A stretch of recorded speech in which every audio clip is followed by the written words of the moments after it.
بسم اللہ الرحمن الرحیم الحمد للہ نحمده ونستعینه ونستغفره ونؤمن به ونتوکل علیہ ونعوذ باللہ من شرور انفسنا ومن سیئات اعمالنا من يهده الله فلا مضل له ومن يضلله فلا هادي له ونشهد أن لا إله إلا الله وحده لا شريك له ونشهد أن سيدنا وسندنا ومولانا محمدا عبده ورسوله أما بعد فقد قال الله تبارك وتعالى في القرآن المجيد والفرقان الحميد أعوذ بالله من الشيطان الرجيم بسم الله الرحمن الرحيم إنا نحن نزلنا الذكر وإنا له لحافظون وقال الله تبارك وتعالى في موضع آخر ولقد يسرنا القرآن للذكر فهل من مدكر وقال النبي صلى الله عليه وسلم خيركم من تعلم القرآن وعلمه صدق الله العظيم اللهم صل على سيدنا محمد وعلى آل سيدنا محمد وبارك وسلم اللهم صل على سيدنا محمد وعلى آل سيدنا محمد وبارك وسلم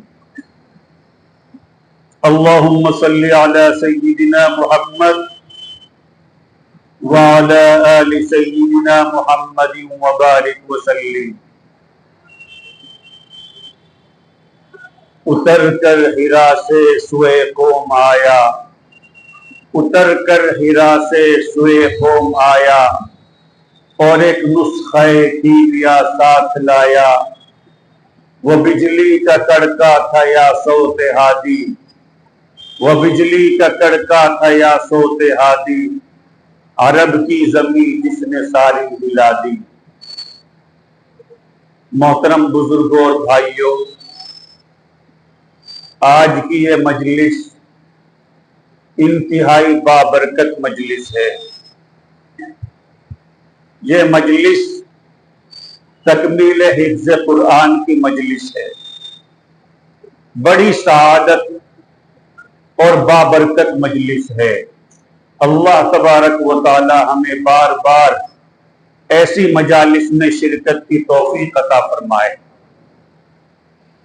جو آیت میں نے پڑھی قرآن کریم کی، اس میں اللہ تبارک و تعالی ارشاد فرماتے ہیں کہ ہم نے قرآن کریم کو یاد کرنے کے لیے آسان کر دیا۔ ہے کوئی یاد کرنے والا؟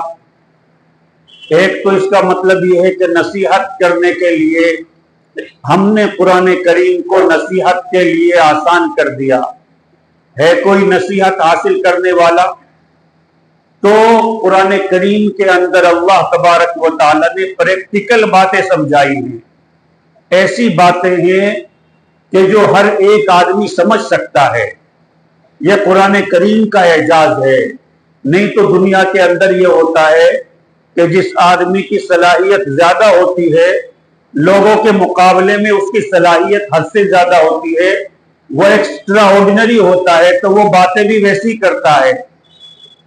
عام لوگوں کو اس کی بات سمجھ میں نہیں آتی، لیکن یہ قرآن کریم کا اعجاز ہے کہ یہ اللہ تبارک و تعالیٰ کا کلام ہے، جس نے اس کے برابر تو کسی کا علم کیسے ہو سکتا ہے۔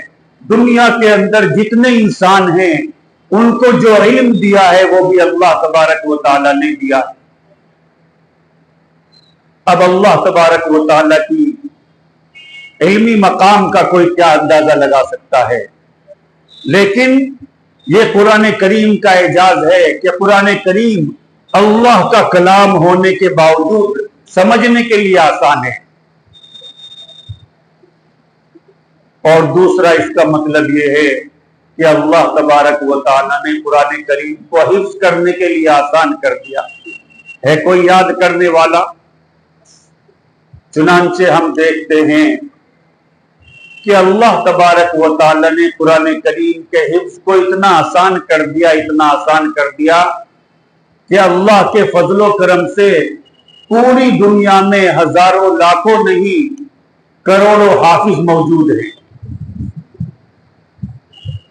اور مسلمانوں کے علاوہ جتنی بھی دنیا کی قومیں ہیں، چاہے وہ کرسچن ہو، چاہے یہودی ہو، کسی بھی مذہب کے ماننے والے ہو، ان کے مذہب کے کسی بھی آدمی کو ان کی کتاب تورات ہو، انجیل ہو، زبور ہو، کوئی بھی ہو، پوری دنیا میں آپ کو اس کا ایک بھی حافظ نہیں ملے گا۔ یہ قرآن کریم کا اعجاز ہے کہ اللہ تبارک و تعالی نے ہر زمانے کے اندر قرآن کریم کے حفاظ کو پیدا فرمایا، اس کو یاد کرنے کے لیے آسان کر دیا۔ چنانچہ اتنا آسان کر دیا اللہ تبارک و تعالی نے کہ ہمارے یہاں بہت سارے بچے ایسے ہوتے ہیں جو 8 سال کے اندر قرآن کریم حفظ کر لیتے ہیں، بہت سے بچے ایسے ہوتے ہیں جو 7 سال کی عمر میں کر لیتے ہیں، 10-12 سال کی عمر میں کرنے والے تو آپ کو بہت ملے گی۔ ایک مرتبہ میں باغو والی میں پڑھاتا تھا تو وہاں 2 بچے آئے، ایک کا نام نعمان تھا، ایک کا نام کچھ اور تھا۔ وہ جو بچہ تھا نعمان، وہ 8 سال کا حافظ قرآن تھا، اور اس کو قرآن کریم بہترین یاد بھی تھا، اور وہ پڑھتا بھی شاندار تھا۔ خود اللہ کے کرم سے اس عاجز نے 8 سال کی عمر میں قرآن کریم کو حفظ کر لیا۔ امت میں ایسی بھی مثالیں ہیں کہ ایک بچے نے 5 سال کی عمر میں، 4 سال کی عمر میں قرآن کریم کو حفظ کر لیا۔ چنانچہ خلیفہ ہارون الرشید رحمت اللہ علیہ کا واقعہ ہے کہ ان کے سامنے ایک بچہ لایا گیا، چھوٹا سا بچہ تھا، وہ قرآن کریم کا حافظ تھا۔ خلیفہ ہارون الرشید نے اس سے مختلف جگہ سے قرآن کریم پڑھوایا، اور اس نے سب جگہ سے جو ہے قرآن کریم کو پڑھ دیا۔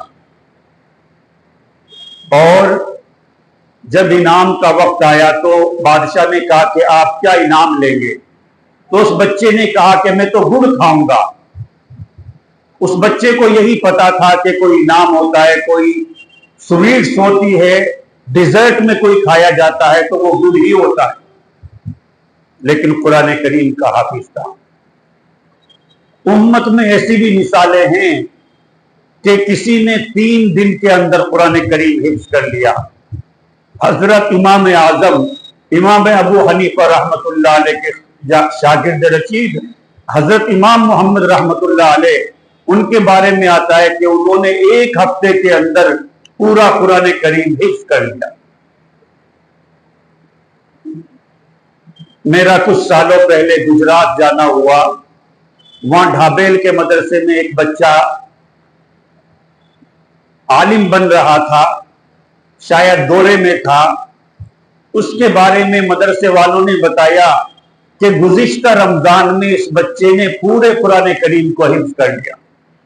میں نے اس کو بلا کر کے پوچھا کہ کیا واقعتاً آپ نے 1 مہینے کے اندر قرآن کریم کو حفظ کر لیا؟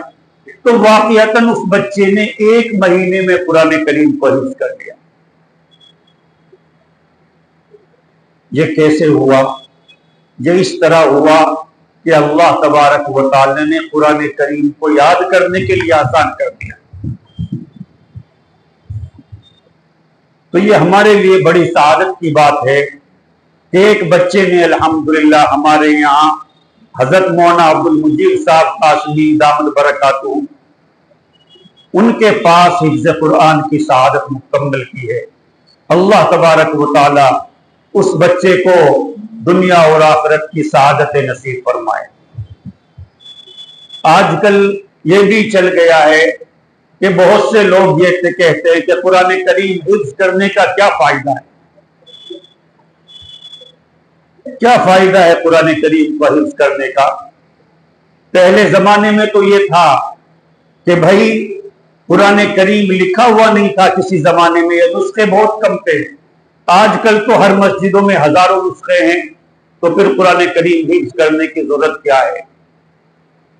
تو یہ بات ان کی ناواقفیت کی وجہ سے ہے، جہالت کے اوپر مبنی ہے، اس لیے کہ نبی کریم صلی اللہ علیہ وسلم خود حافظ قرآن تھے، اور صحابہ کرام رضوان اللہ تعالی علیہ اجمعین کے اندر ایک بڑی تعداد حفاظ کرام کی تھی۔ ایک غزوے کے اندر 70 جو ہے صحابہ کرام جو حافظ قرآن تھے وہ شہید ہوئے، اور ایک جنگ کے اندر تقریباً 1000 صحابہ جو حافظ قرآن تھے وہ شہید ہوئے۔ تو حضرت عمر رضی اللہ تعالیٰ عنہ نے فرمایا کہ اتنے سارے حفاظ کرام شہید ہو گئے، اگر خدا نہ خواستہ سارے حافظ قرآن شہید ہو جائیں گے تو کیا ہوگا؟ انہوں نے حضرت ابوبکر رضی اللہ تعالیٰ عنہ کو مشورہ دیا کہ قرآن کریم کو یکجا کیا جائے، اس کو لکھا جائے۔ لیکن قرآن کریم کو لکھنے کے باوجود بھی 1400 سال کے اندر ہر زمانے میں امت کا تواتر کے ساتھ یہ عمل رہا ہے کہ ہر زمانے کے اندر اللہ تبارک و تعالیٰ نے حفاظ کرام کو پیدا فرمایا۔ دوسری آیت میں اللہ تبارک و تعالیٰ نے ارشاد فرمایا کہ ہم نے قرآن کریم کو حفظ کیا ہے، قرآن کریم کو ہم نے نازل کیا ہے، اِنَّا نَحْنُ نَزَّلْنَا الذِّكْرَ وَإِنَّا لَهُ لَحَافِظُونَ، کہ ہم نے قرآن کریم کو نازل کیا اور ہم ہی اس کی حفاظت کرنے والے ہیں۔ چنانچہ چونکہ حفاظت کا وعدہ مطلقاً ہے تو اس کا مطلب یہ ہے کہ اللہ تبارک و تعالی معانی کی بھی حفاظت کریں گے اور الفاظ کی بھی حفاظت کریں گے۔ چنانچہ اللہ تبارک و تعالی نے قرآن کریم کی تفسیر، اس کا مطلب، اس کی کمنٹری کی حفاظت کے لیے ہر زمانے کے اندر علماء کرام کو پیدا فرمایا، جنہوں نے امت کے سامنے قرآن کریم کی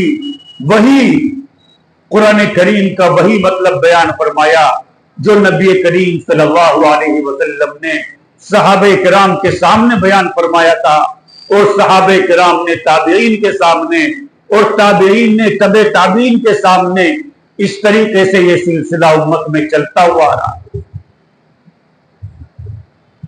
اور اللہ تبارک و تعالی نے قرآن کریم کی تجوید، اس کے پروننسیشن، اس کے آرٹیکولیشن، اس کے مخارج، اس کے صفات کی حفاظت کے لیے ہر زمانے کے اندر قرائے کرام کو پیدا فرمایا، کہ جنہوں نے ہمیں بتایا کہ الف کا مخرج کیا ہے، با کا مخرج کیا ہے، ضاد کی ادائیگی کس طریقے سے ہوگی، قرآن کریم کس طریقے سے پڑھا جائے گا، انہوں نے جو ہے امت کو بتایا۔ آج الحمدللہ ہمارے یہاں 5 سال کا 6 سال کا بچہ ہوتا ہے، وہ بھی الحمدللہ تجوید کے ساتھ شاندار قرآن پڑھتا ہے۔ جب انگریز چھوٹے چھوٹے مسلم بچوں کو دیکھتے ہیں کہ وہ قرآن کریم اتنے شاندار طریقے سے پڑھتے ہیں تو وہ حیران ہو جاتے ہیں، اس لیے کہ وہ جانتے ہیں کہ وہ اکثر مسلمان ایسے ہیں جن کی مادری زبان عربی نہیں ہے، اور عربی زبان اتنی آسان زبان نہیں ہے، اس کو زبان سے ادا کرنا اتنا آسان نہیں، اور کسی بھی زبان کی جو تجوید ہوتی ہے، جو فونیٹکس ہوتا ہے، جو آرٹیکولیشن ہوتا ہے، جو اس کا پروننسیشن ہوتا ہے، اس کی ادائیگی اتنی آسان نہیں ہوتی۔ اور اللہ تبارک و تعالی نے قرآن کریم کے الفاظ کی حفاظت کے لیے ہر زمانے کے اندر حفاظ کرام کو پیدا فرمایا۔ چنانچہ نبی کریم صلی اللہ علیہ وسلم کے زمانے میں ہزاروں صحابہ حافظ قرآن تھے، تابعین میں اس کی تعداد اور بڑی۔ الحمدللہ جو وقت گزرتا جا رہا ہے حفاظ کی تعداد بڑھتی جا رہی ہے۔ آج دنیا میں کروڑوں قرآن کریم کے نسخے موجود ہیں، لیکن اگر خدا نہ خواستہ یہ نسخے دنیا سے اٹھ جائیں تو بھی الحمدللہ اللہ کے کرم سے قرآن کریم مسلمانوں کے بچوں کے سینوں میں موجود ہے۔ وہ قرآن کی حفاظت کے لیے کافی ہے۔ اسی لیے قرب قیامت کے اندر قرآن کریم کے الفاظ کو اٹھا لیا جائے گا۔ قرآن کیسے باقی رہے گا؟ وہ مسلمانوں کے سینوں میں باقی رہے گا۔ آپ اور ہم سب جانتے ہیں کہ قرآن کریم کو اور مسلمانوں کو دنیا سے ختم کرنے کی سازشیں کوئی نئی نہیں ہے، یہ ہر زمانے میں ہوتی رہی۔ چنانچہ جب رشیا کے اندر کمیونزم کا انقلاب آیا، دہریت کا انقلاب آیا، اس زمانے میں روس سپر پاور تھا۔ آج امریکہ سپر پاور ہے، اس زمانے میں روس سپر پاور تھا۔ تو انہوں نے سوچا کہ ہمارا جو کمیونزم ہے، جو دہریت ہے ہمارا مذہب، اس کے لیے سب سے بڑی رکاوٹ ہمارے ملک کے اندر مسلمان ہیں۔ چنانچہ انہوں نے فیصلہ کیا کہ مسلمانوں کو چن چن کر کے ختم کر دیا جائے۔ چنانچہ ان کو جو بھی مسلمان نظر آیا، داڑھی سے، ٹوپی سے، کرتے پائجامے سے، انہوں نے سب کو اپنے اعتبار سے شہید کر دیا۔ اور وہ اتنے خبیث لوگ تھے کہ مسلمانوں کے گھروں میں جاتے، مسلم محلوں میں جاتے، وہاں جا کر کے چھوٹے بچے کو پکڑتے اور ان کے سامنے نماز کی عملی مشق کر کے دکھاتے، اور یہ پوچھتے کہ تمہارے گھر میں اس طرح کوئی کرتا ہے کیا؟ بچہ تو معصوم ہوتا ہے، وہ بتا دیتا کہ میری ماں کرتی ہے، میرا باپ، میرا بھائی۔ بس یہ پتہ چلنے پر پورے گھر والوں کو اس بچے سمیت ذبح کر دیتے۔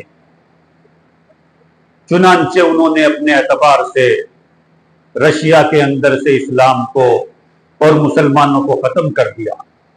لیکن ایک بات یاد رکھنی چاہیے کہ کہیں سے بھی 100% مسلمان نہ کبھی ختم ہوگے، نہ اسلام ختم ہوگا۔ جب تک دنیا باقی ہے، بلکہ دنیا مسلمانوں کے دم سے باقی ہے۔ نبی کریم صلی اللہ علیہ وسلم نے ارشاد فرمایا، لا تقوم الساعہ حتی یقال فی الارض اللہ اللہ، کہ جب تک اللہ اللہ کہنے والا ایک مسلمان بھی دنیا میں رہے گا، اللہ تبارک و تعالی اس پوری کائنات کے نظام کو چلاتا رہے گا۔ چنانچہ مسلمان، آپ دیکھ لیجئے فلسطین کے اندر تقریباً 2 سال سے کیا ہو رہا ہے، رات دن بمباری ہو رہی ہے، لیکن کیا وہاں سے سب مسلمان ختم ہو گئے؟ نہیں، الحمدللہ ابھی بھی انہوں نے اسرائیل کے ناک میں دم کر رکھا ہے۔ تو اسلام اور مسلمان کبھی دنیا سے ختم نہیں ہوں گے، بلکہ آج بھی اس گئے گزرے دور میں بھی Islam is the fastest growing religion in the world. آج بھی پوری دنیا کے اندر سب سے زیادہ تیزی سے پھیلنے والا مذہب اسلام ہے۔ اور اگر پریکٹیکلٹی کی بات کی جائے، پریکٹیکلی دیکھا جائے، پوری دنیا میں سب سے بڑا مذہب اب اسلام ہے، اور سب سے زیادہ تعداد میں مسلمان ہیں۔ چونکہ کرسچنز ہیں، عیسائی ہیں، سروے کرنے والے، وہ ہمیشہ عیسائیت کو آگے بڑھاتے ہیں۔ نہیں تو اگر آج پریکٹیکلی دیکھا جائے، پوری دنیا میں 1/3 مسلمان ہیں، 1/3 مسلمان ہے، اور یہ تعداد عیسائیوں سے زیادہ ہے۔ لیکن چونکہ سروے کرنے والے وہی ہیں، اس لیے وہ ہمیشہ جو عیسائیت کو آگے بتاتے ہیں، جبکہ عیسائیت دنیا میں عیسائیت کو ماننے والے بہت کم ہیں۔ جن کو وہ عیسائی بتاتے ہیں ان میں سے آدھے سے زیادہ کمیونسٹ ہیں، دہریے ہیں، جو خدا کو بھی نہیں مانتے، حضرت عیسیٰ کو کسی کو نہیں مانتے، ان کو بھی وہ عیسائی شمار کرتے ہیں جب سروے کرتے ہیں، اور اس طریقے سے عیسائیت کو، کرسچینٹی کو سب سے بڑا مذہب بتا دیتے ہیں دنیا کا۔ انگلینڈ کے اندر ایک ٹائمز میگزین نکلتا تھا، غالباً ٹائمز نہ اس طرح کچھ نام تھا اس کا۔ 6-7 سال پہلے اس کے اندر ایک رپورٹ آئی کہ پچھلے سے 6-7 سال کے اندر صرف انگلینڈ میں 17-18 لاکھ عیسائیوں نے، لوگوں نے اسلام قبول کیا ہے، اور جس میں زیادہ تر تعداد ینگسٹرز کی ہے، جوانوں کی ہے۔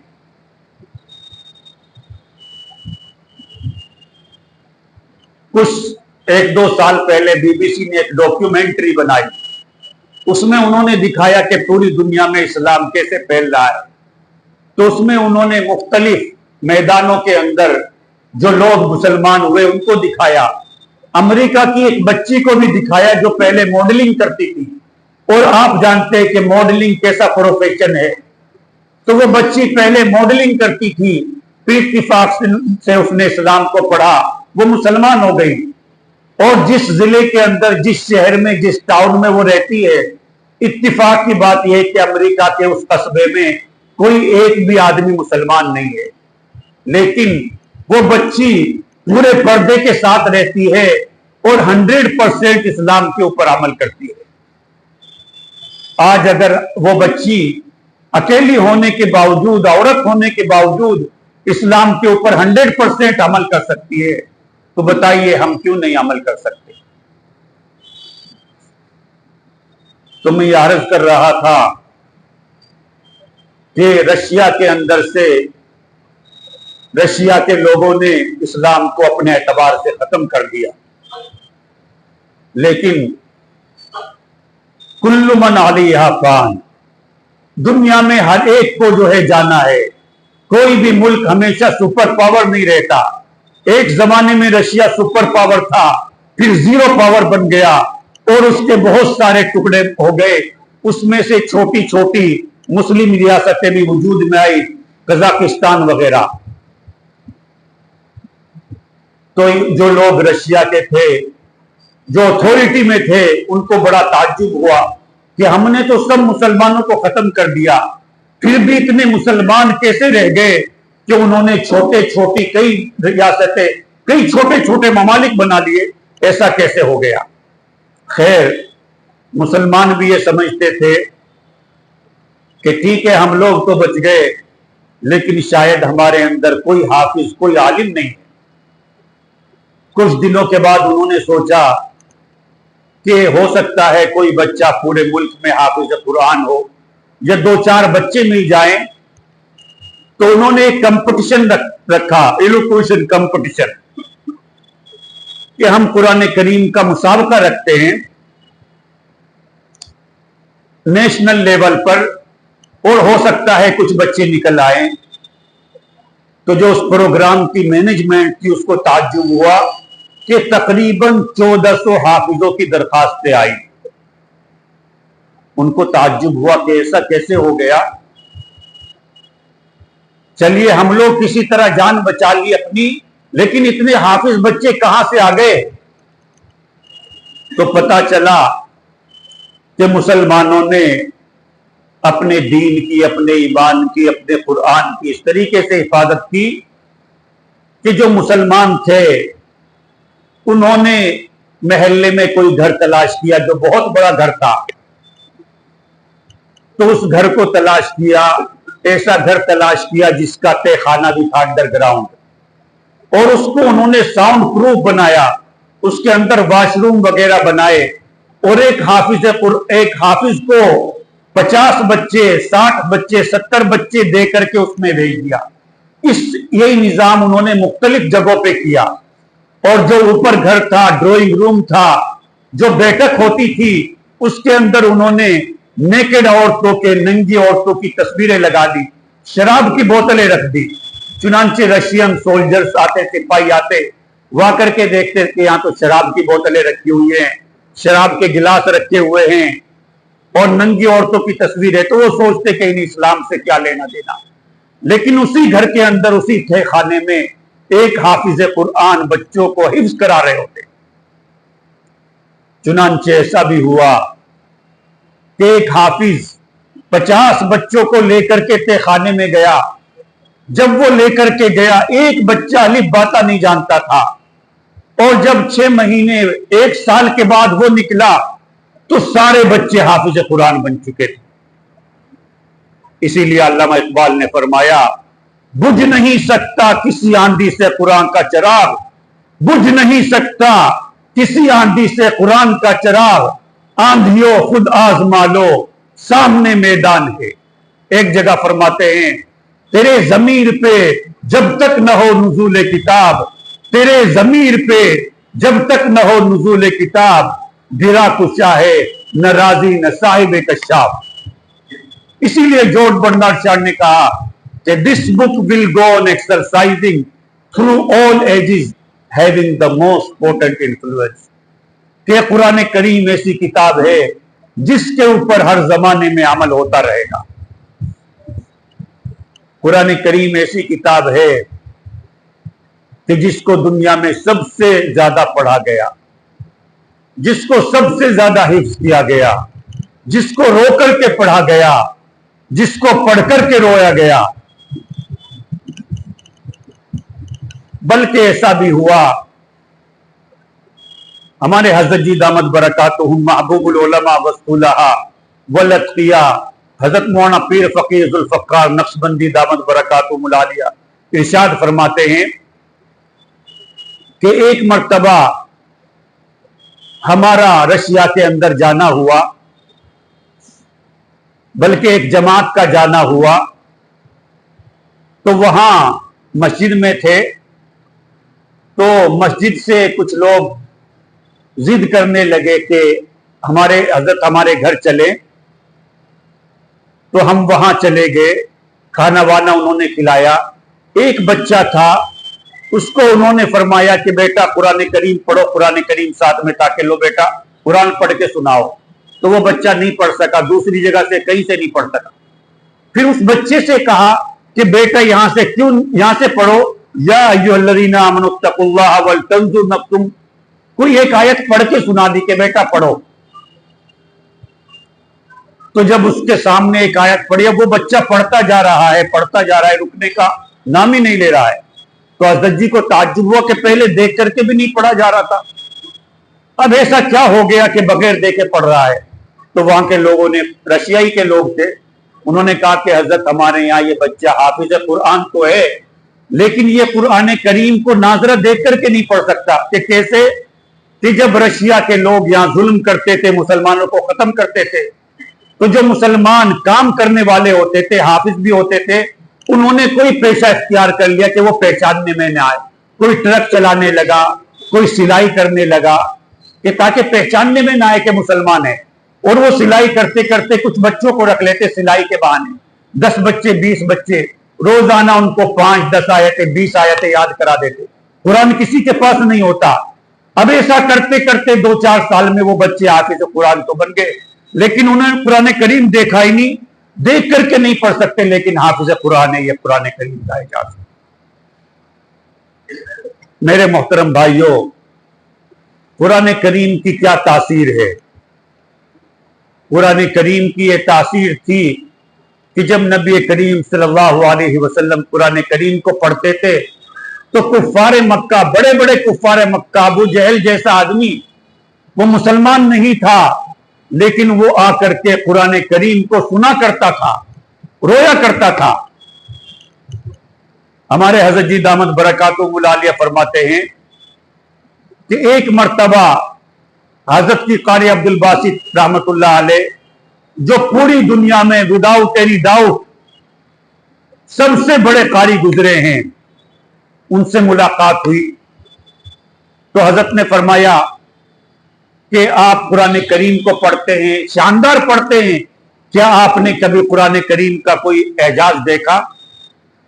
تو انہوں نے فرمایا کہ جی حضرت، ایک مرتبہ کچھ ویسٹرن ممالک کے لوگ مصر آئے، وہاں کے صدر سے انہوں نے کہا کہ دنیا چاند پر پہنچ گئی ہے، سائنس اتنا ایڈوانس ہو گیا ہے، ٹیکنالوجی اتنی ایڈوانس ہو گئی ہے، آپ کیا قرآن کریم کے پیچھے پڑے ہوئے؟ آج بھی آپ سائنس کی کتاب پڑھیے، آئنسٹائن کو پڑھیے۔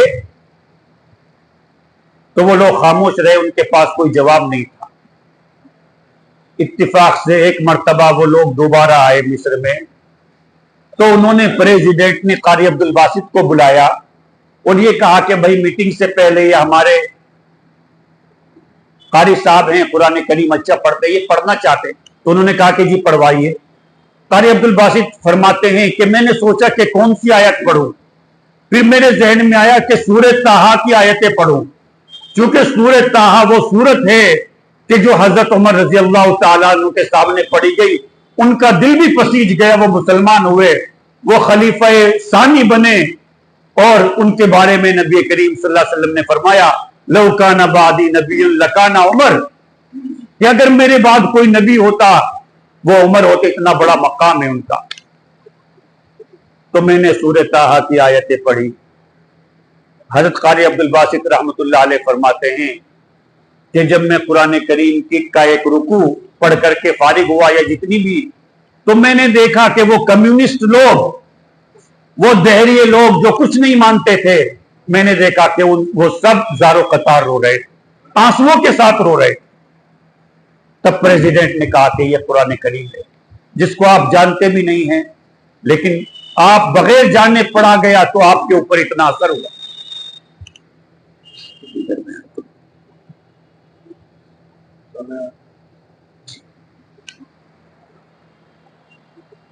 تو یہ قرآن کریم کا اعجاز ہے۔ ہمارے حضرت جی دامت برکاتہم پہلے امریکہ میں رہے، تو وہاں انٹرفیتھ ڈائیلاگ ہوتا تھا جس میں ہر مذہب کے ریپرزینٹیٹیو رہتے تھے۔